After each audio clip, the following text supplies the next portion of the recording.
You can even become the nominee, and you can have the election stolen from you. He knows he's an illegitimate president. He knows that there were a bunch of different reasons why the election turned out the way it did. Votes remain to be counted.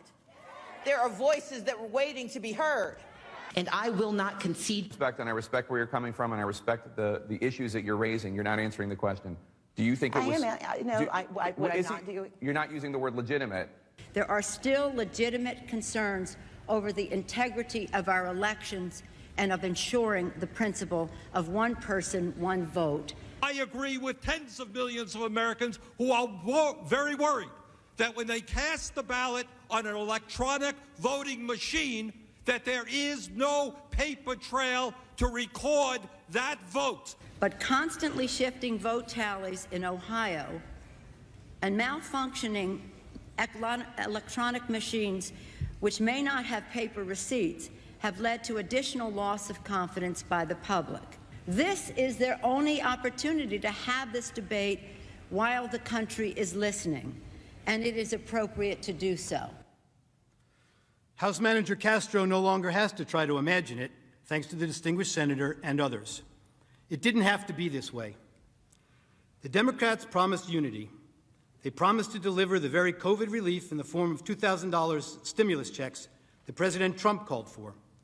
They should have listened to their own words of the past. I leave you with the wise words of Congressman Jerry Nadler. The effect of impeachment is to overturn the popular will of the voters.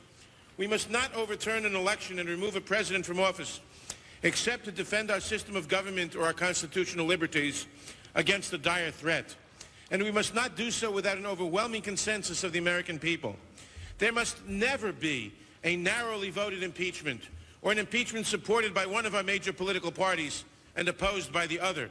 Such an impeachment will produce the divisiveness and bitterness in our politics for years to come, and will call into question the very legitimacy of our political institutions. The American people have heard the allegations against the president, and they overwhelmingly oppose impeaching him. They elected President Clinton. They still support him. We have no right to overturn the considered judgment of the American people. Mr. Speaker, the case against the president has not been made. There is far from sufficient evidence to support the allegations, and the allegations, even if proven true, do not rise to the level of impeachable offenses. Mr. Speaker, this is clearly a partisan railroad job. The same people who today tell us we must impeach the president for lying under oath, almost to a person voted last year to re-elect the speaker who had just admitted lying to Congress in an official proceeding. The American people are watching, and they will not forget. You may have the votes, you may have the muscle, but you do not have the legitimacy of a national consensus or of a constitutional imperative. This partisan coup d'etat will go down in infamy in the history of this nation. Thank you, Mr. Speaker. I yield back the balance of my time.